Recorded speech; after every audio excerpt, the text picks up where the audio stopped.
बहन कुमारी मायावती जी, जिंदाबाद जिंदाबाद, बहन कुमारी मायावती जी, जिंदाबाद जिंदाबाद, बहन कुमारी मायावती जी, जिंदाबाद जिंदाबाद, बहुजन समाज पार्टी, जिंदाबाद जिंदाबाद, बहुजन समाज पार्टी जिंदाबाद जिंदाबाद, सर्व समाज के सम्मान में, बहन जी मैदान में, सर्व समाज के सम्मान में, बहन जी मैदान में, सर्व समाज के सम्मान में, बहन जी मैदान में, अपने महापुरुषों के सम्मान में, बहन जी मैदान में, अपने महापुरुषों के सम्मान में, बहन जी मैदान में। बहन जी आप संघर्ष करो, हम आपके साथ हैं, बहन जी आप संघर्ष करो, हम आपके साथ हैं, बहन जी आप संघर्ष करो। हम आपके साथ हैं। बीएसपी की क्या पहचान, नीला झंडा हाथी निशान, बीएसपी की क्या पहचान, नीला झंडा हाथी निशान। बाबा साहब डॉक्टर भीमराव अंबेडकर, अमर रहे अमर रहे, बाबा साहब डॉक्टर भीमराव अंबेडकर, अमर रहे अमर रहे, मान्यवर श्री कांसी राम जी, अमर रहे अमर रहे। बहन कुमारी मायावती जी, जिंदाबाद जिंदाबाद, बहन कुमारी मायावती जी, जिंदाबाद जिंदाबाद, बहन कुमारी मायावती जी, जिंदाबाद जिंदाबाद, बहन कुमारी मायावती जी, जिंदाबाद जिंदाबाद। मान्यवर श्री कांसी राम जी, अमर रहे अमर रहे, मान्यवर श्री कांसी राम जी,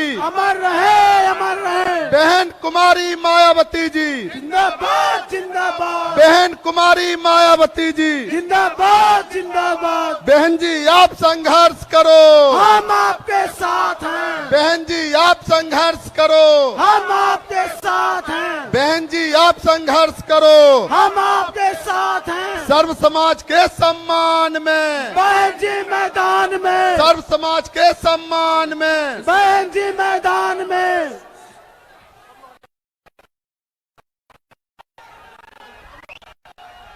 साथियों, बीएसपी की राष्ट्रीय अध्यक्ष व यूपी की पूर्व मुख्यमंत्री एवं पूर्व सांसद आदरणीय बहन कुमारी मायावती जी अब हमारे बीच में मानवर श्री कांसी राम जी को अपने श्रद्धा सुमन अर्पित करने के लिए यहाँ स्मारक स्थल पर पहुँच चुकी हैं। उसके लिए सबसे पहले मैं आप सभी की तरफ से उनका आभार प्रकट करता हूं और अब आदरणीय बहन जी मानवर श्री कांसी राम जी को अपने श्रद्धा सुमन अर्पित करें, लेकिन उससे पहले हम यह चाहेंगे कि बहन जी उनके सम्मान में हमें जरूर कुछ दिशा निर्देश दें। आदरणीय बहन जी।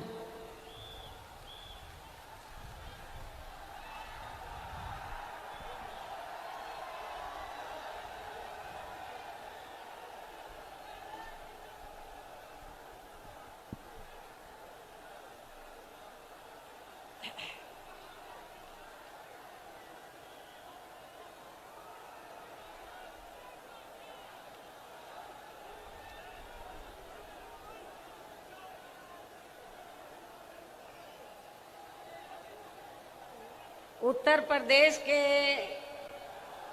कोने कोने से आए हुए बीएसपी के सभी छोटे बड़े पदाधिकारियों एवं कार्यकर्तागण, जैसा कि आप लोगों को ये विदित है कि आज दिनांक 9 अक्टूबर को बीएसपी के जन्मदाता एवं संस्थापक मान्यवर श्री कांशीराम जी की पुण्यतिथि है, जिन्होंने अपनी पूरी जिंदगी अपने संतों, गुरुओं व महापुरुषों में भी विशेषकर परम पूज्य बाबा साहब डॉक्टर भीमराव अंबेडकर के बताए हुए रास्तों पर चलकर देश के करोड़ों दलितों, आदिवासियों, पिछड़े वर्गों, धार्मिक अल्पसंख्यकों तथा अन्य उपेक्षित वर्गों के लोगों को भी अपने पैरों पर खड़ा करने के लिए समर्पित की है। अब वो हमारे बीच में नहीं रहे हैं। ऐसे महान व्यक्तित्व को आज मैं उनकी पुण्यतिथि पर अपनी व उत्तर प्रदेश सहित पूरे देश में पार्टी से जुड़े सभी लोगों की तरफ से भी पूरे तहे दिल से इनको श्रद्धा सुमन अर्पित करती हूँ तथा नमन भी करती हूँ। साथ ही यूपी व देश के अन्य राज्यों में भी इनके अपार अनुयायी जिस भी रूप में आज इनकी पुण्यतिथि का कार्यक्रम आयोजित करके इनको अपने श्रद्धा सुमन अर्पित कर रहे हैं, उनका भी मैं अपनी व पार्टी की ओर से आभार प्रकट करती हूँ। और अब मैं इस मौके पर आप लोगों का ध्यान खासकर यूपी, उत्तराखंड व पंजाब स्टेट में कुछ ही महीनों के अंदर एक साथ होने वाले विधानसभा चुनाव को विशेष ध्यान में रखकर कुछ जरूरी बातों की तरफ दिलाना चाहती हूँ।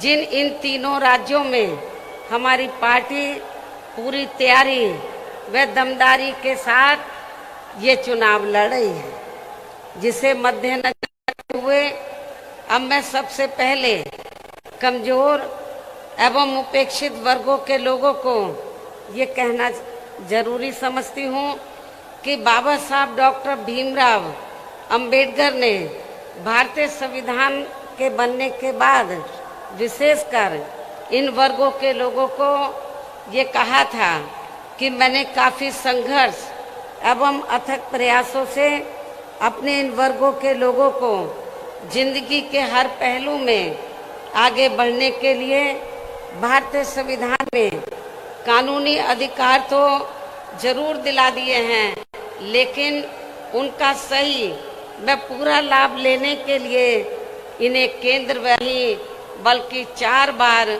सरकार बनाने का मौका मिला है। और इस दौरान वैसे तो हमने यहाँ सर्व समाज के हितों का पूरा ध्यान रखा है, लेकिन सभी मामलों में प्राथमिकता पहले हमने यहाँ सर्व समाज में से उन गरीब, कमजोर एवं उपेक्षित वर्गों के लोगों को दी है, जिनकी यहाँ जातिवादी, संकीर्ण व पूंजीवादी मानसिकता रखने वाली पार्टियों की रही सरकारों में काफ़ी ज़्यादा उपेक्षा की गई है।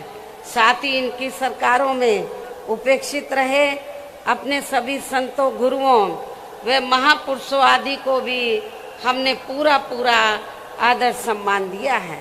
इसके साथ साथ हमारी पार्टी की रही सरकार ने यहाँ सर्व समाज में से विशेषकर गरीबों, मजदूरों, बेरोजगारों, किसानों, छोटे व्यापारियों, कर्मचारियों, वकीलों एवं अन्य मेहनतकश लोगों के साथ साथ छात्रों, युवाओं, महिलाओं व बुजुर्गों आदि के हितों में भी अनेकों ऐतिहासिक कार्य किए हैं तथा प्रदेश का हर स्तर पर काफ़ी विकास भी किया है, जिनको सत्ता परिवर्तन होने पर अब विरोधी लोग किसी न किसी रूप में अधिकांश उन्हीं को ही भुना रहे हैं।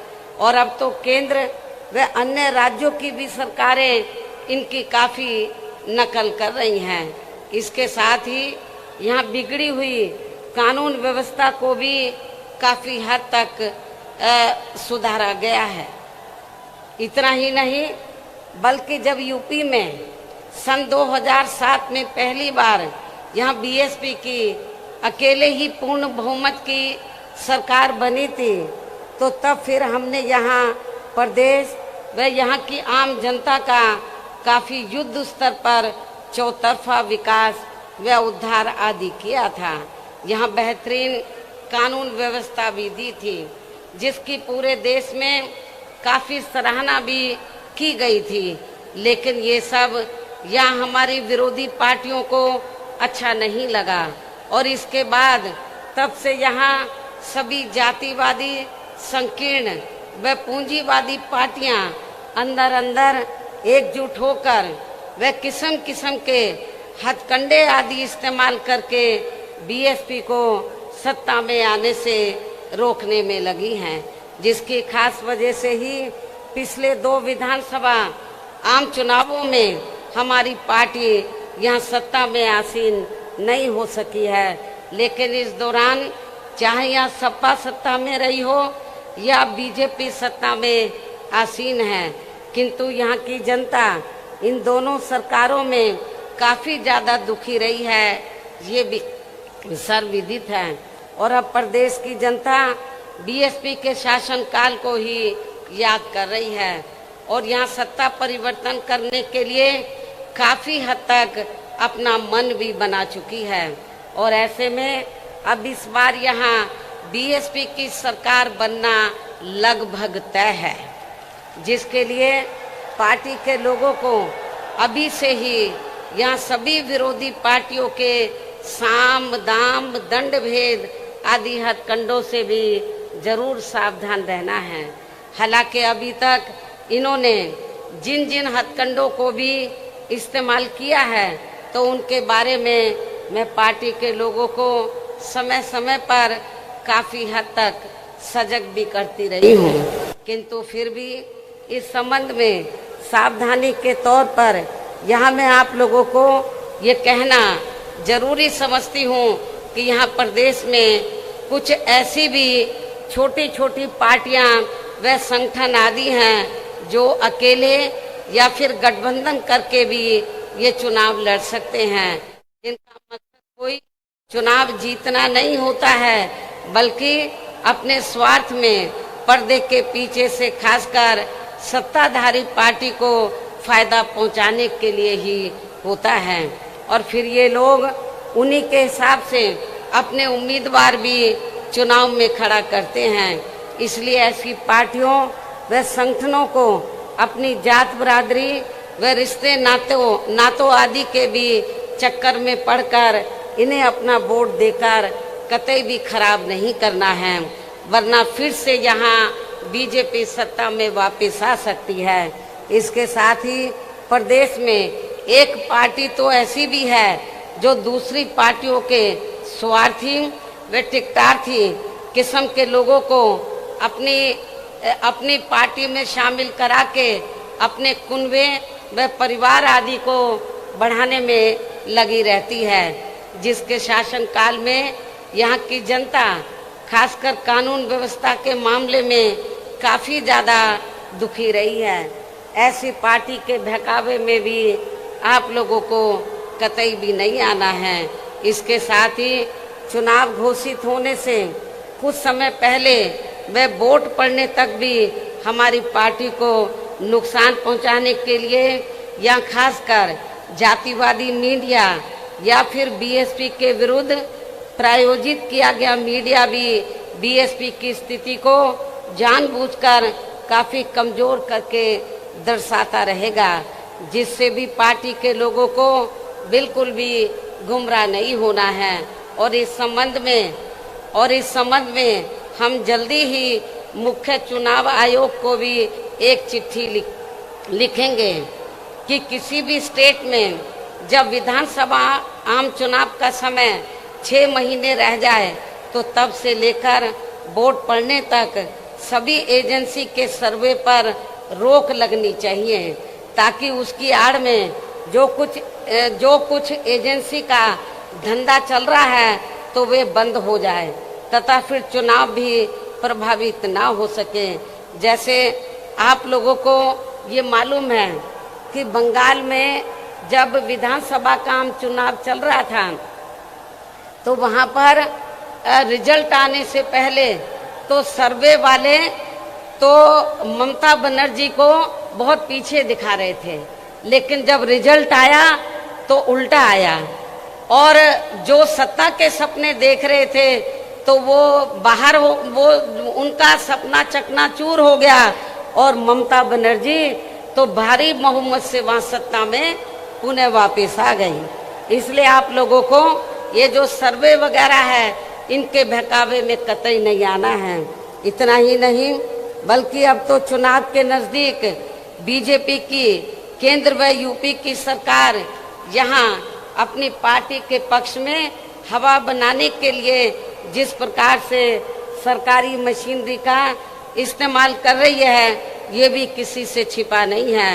हो सकता है कि जब इससे भी इनका काम चलने वाला नहीं है तो तब फिर ये पार्टी आखिर में इस चुनाव को किसी भी मामले में हिंदू मुस्लिम सांप्रदायिक रंग देकर तथा उसकी आड़ में भी राजनीतिक फायदा उठाने का पूरा प्रयास कर सकती है।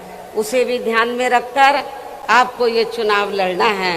इसके साथ साथ आजकल ये बात भी काफी चर्चा में है कि इस बार चुनाव में बीजेपी अपने बड़े बड़े पूंजीपतियों व धन्ना सेठों आदि से काफी धन खर्च कराने वाली है, जिनके हिसाब से ही ज्यादातर नीतियां बना के ये लोग अपनी सरकार चलाते हैं, जिसकी खास वजह से ही अब पूरे देश के किसान केंद्र सरकार के बनाए गए तीनों कृषि कानूनों को लेकर अभी तक भी काफी आक्रोशित व आंदोलित भी हैं। और अब तो आंदोलित किसानों का काफी ज्यादा शोषण व उत्पीड़न भी किया जा रहा है। और इस मामले में लखीमपुर खीरी की घटना इसका ताजा उदाहरण भी है। इसके अलावा अब ये पार्टी चुनाव घोषित होने के नजदीक व चुनाव के दौरान भी यहाँ खासकर कोरोना नियमों की आड़ में हमारी पार्टी के लोगों को भी काफी परेशान कर सकती है, जिसे भी ध्यान में रखकर पार्टी के लोगों को इस चुनाव में कोरोना नियमों का जरूर पालन करते रहना है। वैसे भी इस मामले में अभी सावधानी बरतते रहना ही आपके स्वास्थ्य व पार्टी के भी हित में बहुत जरूरी है। इसके साथ ही इस संदर्भ में सावधानी के तौर पर यहाँ मैं आप लोगों को ये भी कहना चाहती हूँ कि आज़ादी के बाद देश के अन्य राज्यों की तरह यहाँ आपके यूपी में भी काफी वर्षों तक ज्यादातर कांग्रेस पार्टी ही सत्ता में आसीन रही है। यही स्थिति केंद्र में भी थी, लेकिन कांग्रेस पार्टी की जातिवादी व पूंजीवादी सोच होने के कारण उस समय कांग्रेस पार्टी की रही सरकार में सभी जाति व धर्मों में से जो लोग अपने खुद के इस प्रदेश में रोटी रोजी नहीं मिलने के कारण उसकी तलाश में व मजबूरी में यहाँ से बड़ी संख्या में अपनी रोटी रोजी के लिए पलायन करके दूसरे राज्यों में चले गए थे। तो उनमें से इस बार अधिकांश लोग कोरोना काल में वहाँ से पलायन करके फिर से अपने खुद के प्रदेश यूपी में वापस आ गए थे।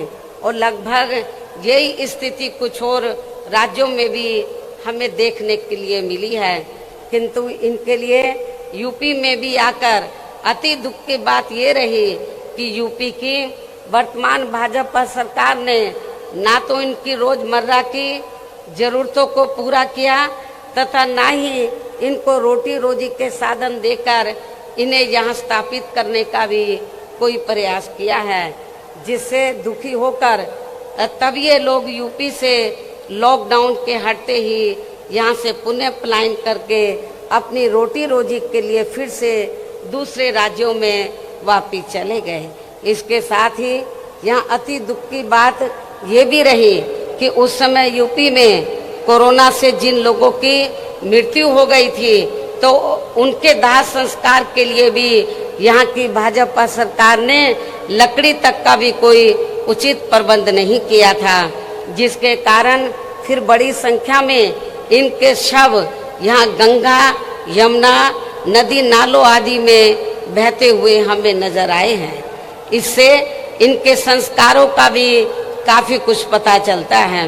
इतना ही नहीं बल्कि उस दौरान इनके प्रति अन्य पार्टियों का भी रवैया लगभग एक जैसा ही हमें देखने के लिए मिला है।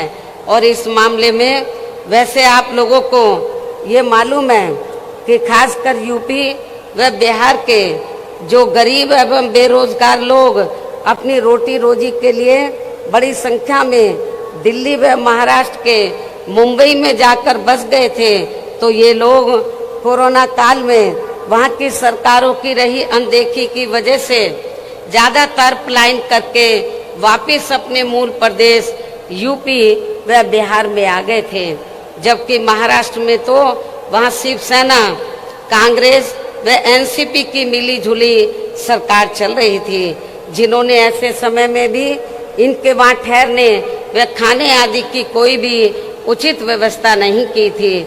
और अब इन पार्टियों के लोग यहाँ यूपी में होने वाले विधानसभा चुनाव में अपने वोट की खातिर किस्म किस्म की लंबी चौड़ी बातें कर रहे हैं। इसके साथ साथ उस समय ओबीसी की पार्टी ने भी यहाँ यूपी में आकर ऐसे आए हुए लोगों में से अपने खुद के मुस्लिम भाइयों की भी कोई मदद नहीं की थी, जो अब यहाँ आकर खासकर मुसलमानों का वोट लेने के लिए काफ़ी बड़ी बड़ी बात कर रहे हैं। और इस मामले में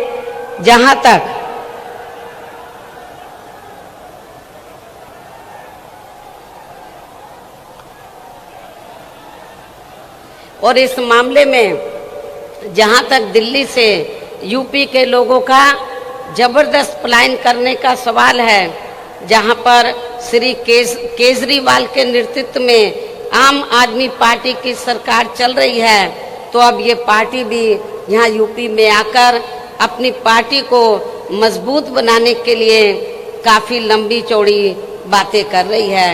जबकि इस आम आदमी पार्टी की सरकार ने भी यूपी से अपनी रोटी रोजी के लिए दिल्ली में जाकर बसे लोगों की यहाँ कोरोना काल में उनकी रोजमर्रा की ज़रूरतों को पूरा करने की बात तो बहुत दूर की रही, बल्कि इस पार्टी ने उनको यूपी में वापस भेजने तक की भी कोई उचित व्यवस्था नहीं की थी। लेकिन सोचने की बात यह है कि अब यही आम आदमी पार्टी यहाँ यूपी में होने वाले विधानसभा चुनाव में अपनी पार्टी के लिए यहाँ के लोगों से उनका सहयोग व समर्थन आदि मांग रही है, जिसका यूपी के लोगों को अब इसी चुनाव में इनको यहाँ सबक सिखाना बहुत ज़रूरी है। इतना ही नहीं, बल्कि अब ये आम आदमी पार्टी यहाँ यूपी में आकर दिल्ली की तरह खासकर बिजली, पानी व स्वास्थ्य आदि को लेकर जो किस्म किस्म की रियायतें देने की बात कर रही है, तो उनमें बिल्कुल भी सच्चाई नहीं है, क्योंकि वहाँ पर ऐसे कुछ भी ज़मीनी हकीकत में कार्य नहीं हुए हैं, बल्कि इन मामलों में इनके कागजों में ही अधिकांश लीपापोती होती रही है। इसके साथ साथ अब ये आम आदमी पार्टी ये भी कह रही है कि दिल्ली की तरह ही यहाँ यूपी के लोगों को भी रोजगार दिए जाएंगे, साथ ही रोजगार नहीं दिए जाने पर उन्हें बेरोजगारी भत्ता भी दिया जाएगा, जिसमें भी रत्ती भर कोई सच्चाई नहीं है। ये बात बिल्कुल झूठ व हवाई है, क्योंकि यदि आम आदमी पार्टी ने दिल्ली में यहाँ बेरोजगार लोगों को रोजगार या बेरोजगारी भत्ता आदि दिया होता, तो फिर दिल्ली में जाकर बसे यूपी व बिहार के लोगों को भी कोरोना काल में दिल्ली छोड़कर यहाँ यूपी व बिहार में वापस नहीं आना पड़ता। इसलिए अब यहाँ बीजेपी, सपा व कांग्रेस पार्टी के साथ साथ आम आदमी पार्टी, ओबीसी की पार्टी, शिवसेना व अन्य और भी पार्टियां जो अपने अपने वोट की खातिर अभी से ही यूपी की जनता को किस्म किस्म के वायदे कर रही हैं, तो वो केवल हवाई है, उसमें रत्ती भर भी दम नहीं है। वैसे भी इस बार चुनाव में सभी विरोधी पार्टियां अपने अपने चुनावी घोषणा पत्रों में कुछ ज़्यादा ही प्रलोभन भरे चुनावी वायदे करने वाली हैं, जिनके बहकावे में भी प्रदेश की जनता को कतई भी नहीं आना है, जिन्हें सत्ता में आने के बाद ये पार्टियां अधिकांश अमल में नहीं लाती हैं। जबकि ये बात भी सर्वविदित है कि बीएसपी किसी भी चुनाव में अपना कोई भी चुनावी घोषणा पत्र आदि जारी नहीं करती है, क्योंकि बीएसपी कहने में बहुत कम बल्कि कार्य करके दिखाने में ही ज़्यादा विश्वास रखती है। और इस मामले में बीएसपी का यहाँ 4 बार का रहा शासनकाल इसका खास सबूत है। इसलिए इन सब बातों को ध्यान में रखकर प्रदेश की जनता को अब चुनाव में विरोधी पार्टियों के किसी भी बहकावे में नहीं आना है, जिनका यहाँ के लोगों के प्रति असली चेहरा खासकर कोरोना काल में हमें काफ़ी कुछ देखने के लिए मिला है, जिसे खास ध्यान में रखकर अब हमारी पार्टी का ये कहना है कि बीएसपी की सरकार बनने पर इस बार सबसे ज़्यादा जोर हमारी पार्टी यहाँ के गरीब व बेरोजगार नौजवानों को रोटी रोजी के साधन उपलब्ध कराने पर ही लगाएगी, ताकि अब आगे इनको अपनी रोटी रोजी के लिए यहाँ अपने खुद के प्रदेश यूपी से कभी भी पलायन ना करना पड़े। और इस बार चुनाव में हमारी पार्टी का यही मुख्य चुनावी मुद्दा भी होगा। इसके साथ ही यूपी में हमारी पार्टी की रही चारों सरकारों ने यहाँ सर्व समाज में से खासकर दलितों, आदिवासियों, पिछड़े वर्गों, मुस्लिम व अन्य धार्मिक अल्पसंख्यकों तथा गरीबों, मजदूरों, बेरोजगारों, किसानों, छोटे व्यापारियों, कर्मचारियों, वकीलों व अन्य मेहनतकश लोगों के साथ साथ छात्रों, युवाओं, महिलाओं व बुजुर्गों आदि के हित एवं कल्याण के लिए जो भी योजनाएं व परियोजनाएं आदि चलाई थी, जिन्हें सपा व भाजपा सरकार ने अधिकांश रोक दिया है, तो उन्हें फिर से शुरू किया जाएगा। साथ ही प्रदेश में बिजली, पानी, स्वास्थ्य व अन्य रोजमर्रा की सभी जरूरतों को भी समय से पूरा किया जाएगा। इसके साथ साथ प्रदेश में खासकर शिक्षा के क्षेत्र में तथा अन्य और विभागों के भी कर्मचारी जो आए दिन अपनी मांगों को लेकर धरना प्रदर्शन व हड़ताल आदि करते रहते हैं, तो उन सभी मामलों को निपटाने के लिए एक आयोग का गठन किया जाएगा और उनकी वाजिब मांगों को स्वीकार भी कर लिया जाएगा। साथ ही प्रदेश के जो भी क्षेत्र अति पिछड़े हैं, तो उन्हें प्राथमिकता के आधार पर विकसित किया जाएगा।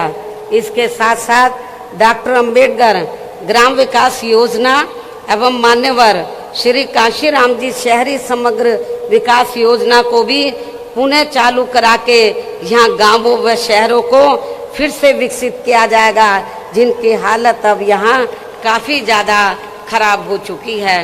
प्रदेश में अयोध्या, वाराणसी, मथुरा व अन्य सभी धार्मिक स्थलों पर लोगों की सुविधा के लिए बीएसपी की सरकार के पद चिन्हों पर चलकर वर्तमान भाजपा सरकार ने अभी तक जो भी कार्य शुरू किए हैं, तो वे अभी पूरे नहीं हुए हैं, तो उन्हें बदले की भावना से रोका नहीं जाएगा बल्कि पूरा कराया जाएगा।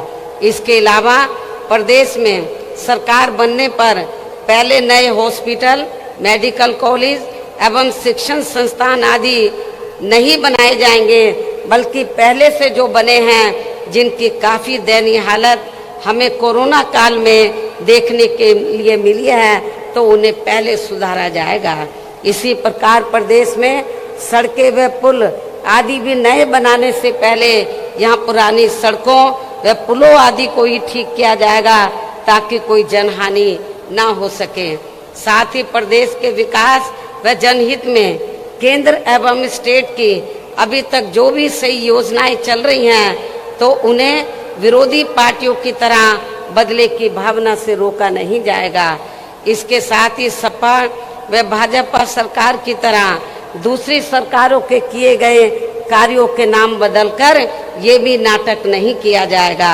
कहने का तात्पर्य ये है कि प्रदेश में सपा व भाजपा सरकार के सभी कार्यों की ईमानदारी से समीक्षा की जाएगी। जो कार्य सही व जनहित में हैं, तो उन्हें जरूर आगे बढ़ाया जाएगा अर्थात रोका नहीं जाएगा। इसके अलावा मेरी सरकार में वर्तमान भाजपा सरकार की तरह कानून व्यवस्था का सुधार केवल कागजों व मीडिया आदि में नहीं बल्कि जमीन पर ही लोगों को हकीकत में होता हुआ नजर आएगा। खासकर सपा सरकार में जो गुंडे, बदमाश व माफिया आदि खुलेआम जनता का शोषण व उत्पीड़न आदि करते हैं तो वे मेरी सरकार में आपको जेल के बाहर नहीं बल्कि जेल की सलाखों के अंदर ही नजर आएंगे, जहां उनकी असली जगह होनी चाहिए। इस प्रकार से प्रदेश में सर्वजन हिताय व सर्वजन सुखाय के लिए यहाँ हर स्तर पर प्रदेश की पूरी तस्वीर बदल दी जाएगी।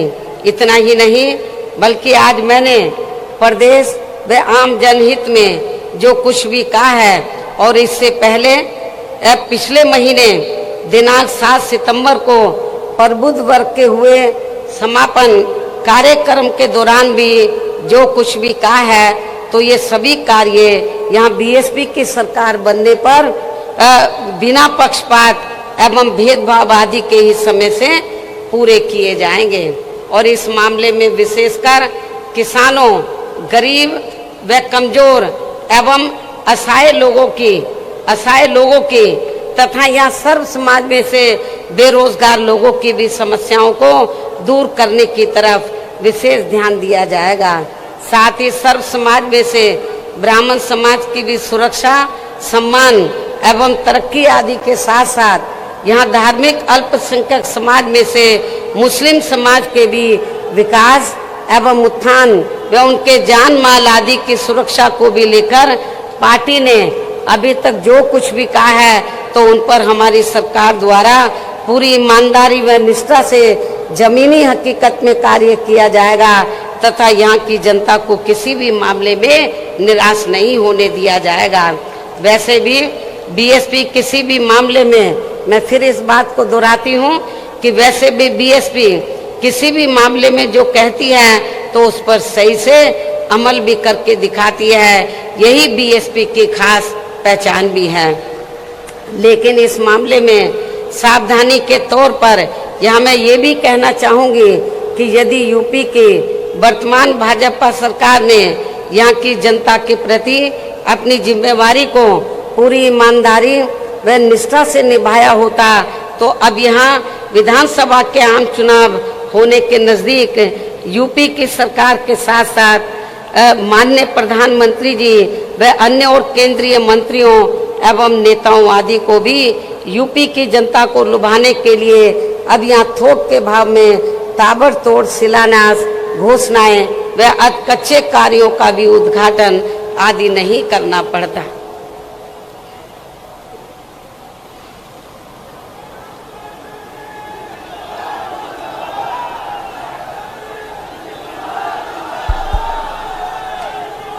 आवाज को ज्यादा मत खोलो। इसके साथ ही नाराज चल रहे किसानों को वे अपनी उपेक्षा को लेकर कुछ नाराज चल रही जातियों को भी साधने के लिए अब यहाँ इनको चुनाव के नजदीक खासकर जाट व गुर्जर आदि समाज के राजाओं की प्रतिमाएं लगाने व यूनिवर्सिटी आदि के भी नाम बेमन होकर नहीं रखने पड़ते, जबकि वास्तव में ये सभी कार्य बहुत पहले ही पूरे हो जाने चाहिए थे, जिनका अब सरकार के लोगों को यहाँ शिलान्यास नहीं बल्कि लोकार्पण व उद्घाटन आदि ही करना पड़ता। इसी प्रकार अब चुनाव होने के नज़दीक इनको उन जाति के विधायकों को भी काफ़ी दुखी मन से मंत्री आदि बनाना पड़ा है, जो जातियां इनकी कार्यशैली से काफ़ी नाराज चल रही थी, जिससे भी इनको अब कोई खास लाभ मिलने वाला नहीं है। ऐसे में अब प्रदेश की जनता यूपी व केंद्र सरकार के भी आसानी से बहकावे में आने वाली नहीं है। और अब मेरा यही कहना है कि यदि आप लोग मेरी इन सब बातों को ध्यान में रखकर तथा हर प्रकार की सावधानी बरतते हुए ये चुनाव लड़ते हैं तो फिर इस बार यहाँ बीएसपी की सरकार को बनने से कोई भी ताकत रोक नहीं पाएगी। अर्थात फिर यहाँ बीएसपी की सरकार जरूर बनेगी और ऐसा हो जाने पर फिर यही आज पार्टी के लोगों की मान्यवर श्री कांशीराम जी के प्रति सच्ची श्रद्धा भी होगी। इस उम्मीद के साथ ही मैं आप लोगों को पार्टी के आगे के प्रोग्राम के बारे में ये भी बताना चाहती हूँ कि इसी महीने दिनांक 21 अक्टूबर सन 2021 से प्रदेश की प्रत्येक विधानसभा में उसके सभी सेक्टरों व पोलिंग बूथों आदि की बनी कमेटियों के सभी पदाधिकारियों को यहाँ विधानसभा आम चुनाव को खास ध्यान में रखकर उन्हें कैडर के जरिए हर स्तर पर तैयार व सजग करने का कार्य युद्ध स्तर पर पूरे प्रदेश में शुरू किया जाएगा और ये कार्य पूरा होने पर फिर जरूरत अनुसार ही आगे का कार्यक्रम बनाया जाएगा। इसके साथ ही प्रत्येक विधानसभा वार कैडर का ये कार्य पार्टी के केवल पूरे मंडल को देख रहे मुख्य सेक्टर प्रभारियों व पार्टी के स्टेट एवं केंद्रीय वरिष्ठ पदाधिकारियों द्वारा ही लिया जाएगा। इतना ही नहीं बल्कि आपकी मदद के लिए पिछले महीने 7 सितंबर को वे आज 9 अक्टूबर को भी मैंने खासकर यहाँ यूपी में होने वाले विधानसभा चुनाव को ध्यान में रखकर जो भी जरूरी बातें आप लोगों के सामने रखी हैं तो उन्हें बुकलेट के जरिए भी हर विधानसभा में वहाँ के लोगों तक जरूर पहुँचाया जाएगा।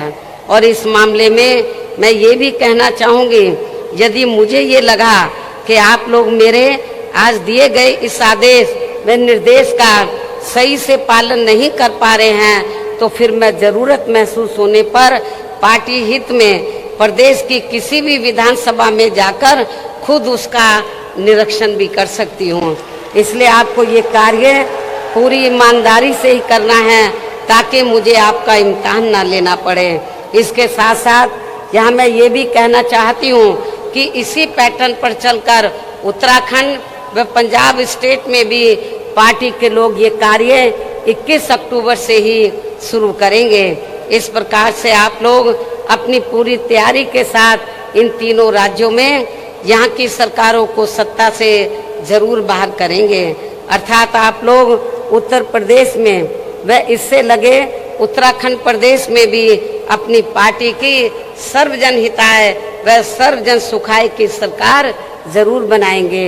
साथ ही पंजाब स्टेट में भी बीएसपी व अकाली दल गठबंधन की श्री सुखबीर सिंह बादल जी के नेतृत्व में यहाँ भी अपनी सरकार जरूर बनाएंगे।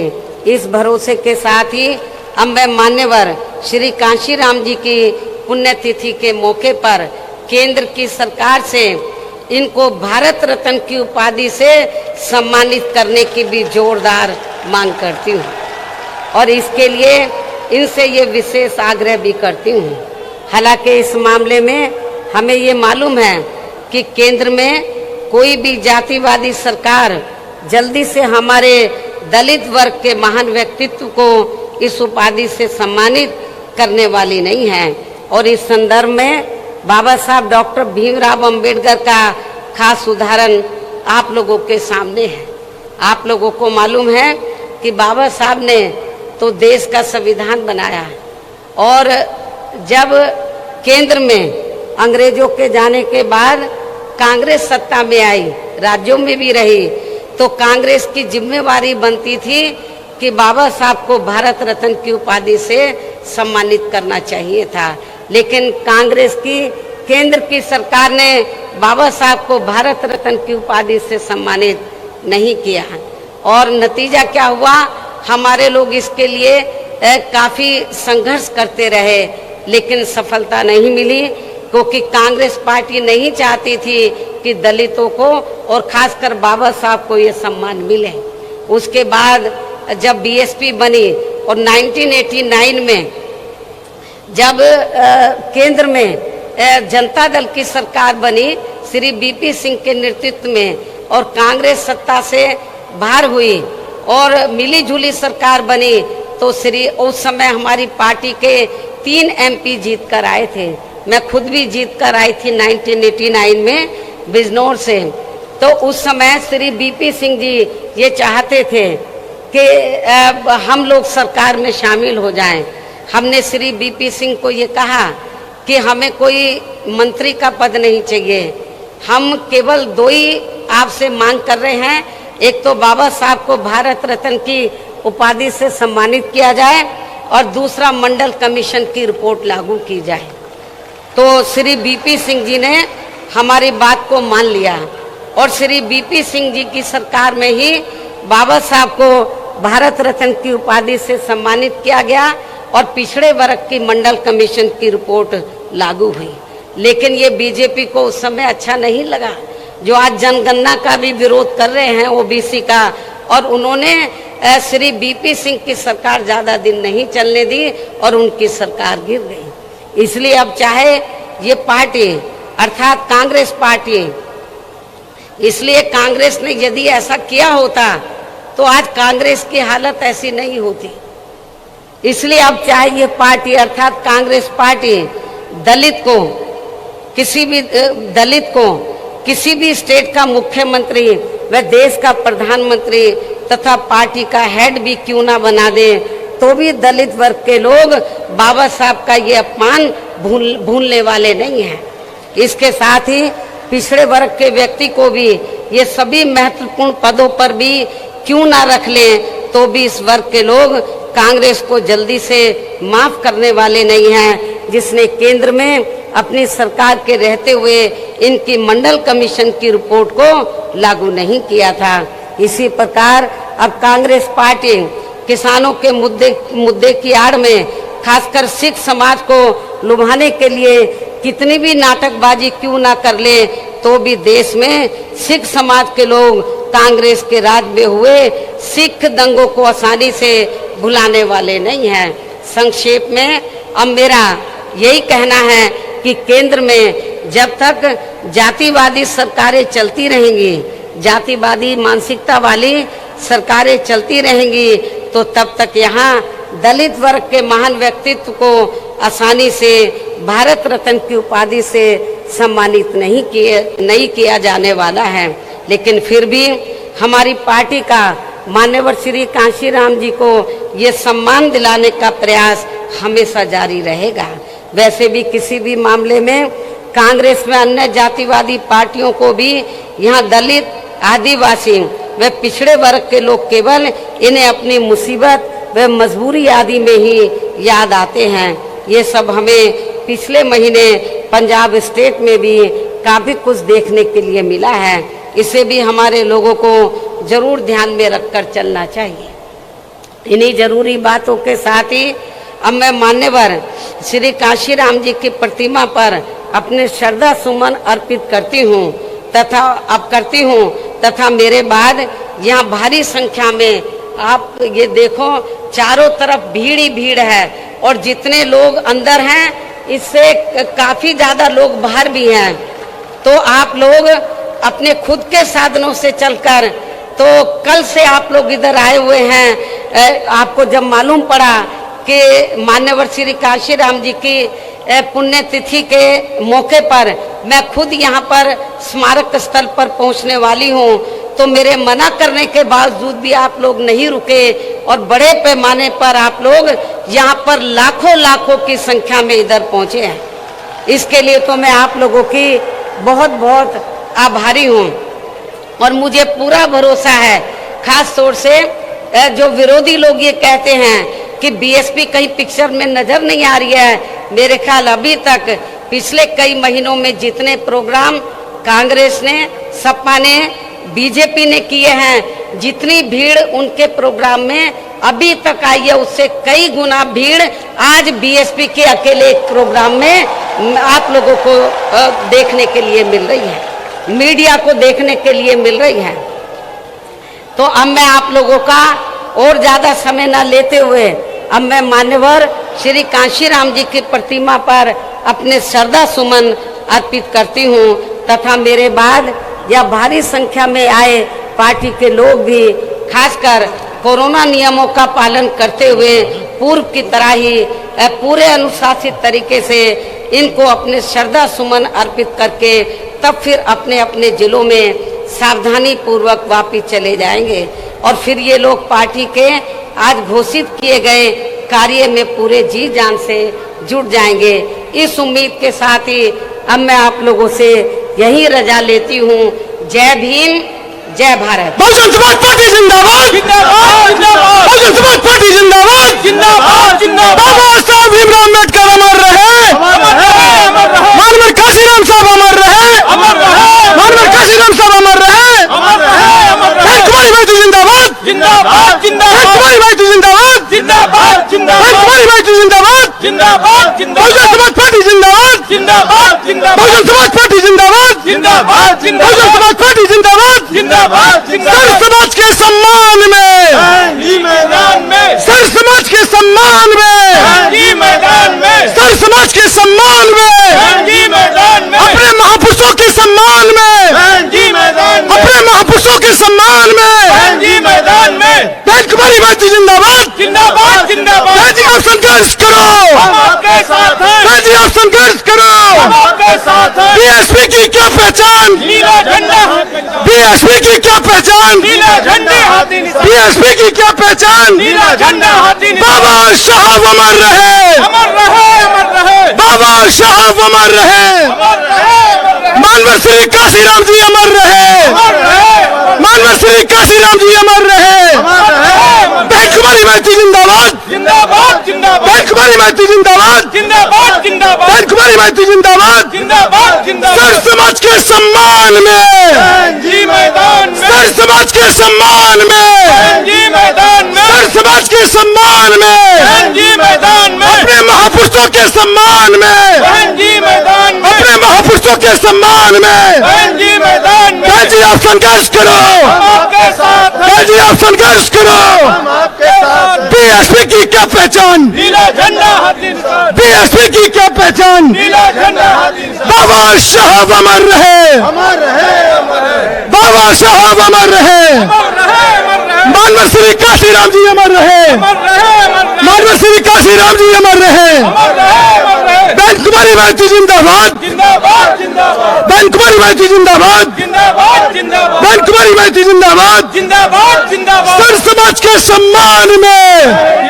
मैदान में, सर समाज के सम्मान में जी मैदान में, सर समाज के सम्मान में जी मैदान में, अपने महापुरुषों के सम्मान में जी मैदान में, अपने महापुरुषों के सम्मान में जी मैदान में। बहन जी आप संघर्ष करो, हम आपके साथ। बहन जी आप संघर्ष करो, हम आपके साथ। बहन जी आप आगे बढ़ो, हम आपके साथ। बहन जी आप संघर्ष करो, हम आपके साथ हैं। बीएसपी की क्या पहचान, नीला झंडा हाथी निशान। बीएसपी की क्या पहचान, नीला झंडा हाथी निशान। बीएसपी की क्या पहचान, नीला झंडा हाथी निशान। बाबा साहब अमर रहे, अमर रहे, अमर रहे। बाबा साहब अमर रहे, अमर रहे। मानवर श्री काशीराम जी अमर रहे, अमर रहे। मानवर श्री काशीराम जी अमर रहे, अमर रहे, अमर रहे। बहन कुमारी भाई जिंदाबाद जिंदाबाद जिंदाबाद। बहन कुमारी भाई जिंदाबाद जिंदाबाद जिंदाबाद। बहुजन समाज पार्टी जिंदाबाद जिंदाबाद जिंदाबाद। बहुजन समाज पार्टी जिंदाबाद जिंदाबाद जिंदाबाद। सर समाज के सम्मान में,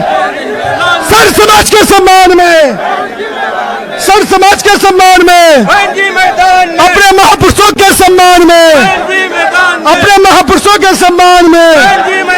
बहन जी आप संघर्ष करो, आपके साथ हैं। बहन जी आप संघर्ष करो, आपके साथ हैं। बहन जी आप आगे बढ़ो, हम आपके साथ हैं। बीएसपी की क्या पहचान, नीला झंडा हाथी निशान। बीएसपी की क्या पहचान, नीला झंडा हाथी निशान। बीएसपी की क्या पहचान, नीला झंडा हाथी निशान। बाबा साहब अमर रहे, अमर रहे, अमर रहे। बाबा साहब अमर रहे, अमर रहे, अमर रहे। मानवर श्री काशीराम जी अमर रहे, अमर रहे, अमर रहे। सर समाज के सम्मान में बहन कुमारी भाई जिंदाबाद जिंदाबाद जिंदाबाद। बहन कुमारी भाई जिंदाबाद बहन कुमारी भाई जिंदाबाद। नमो तस्स भगवतो अरहतो सम्मा संबुद्धस्स।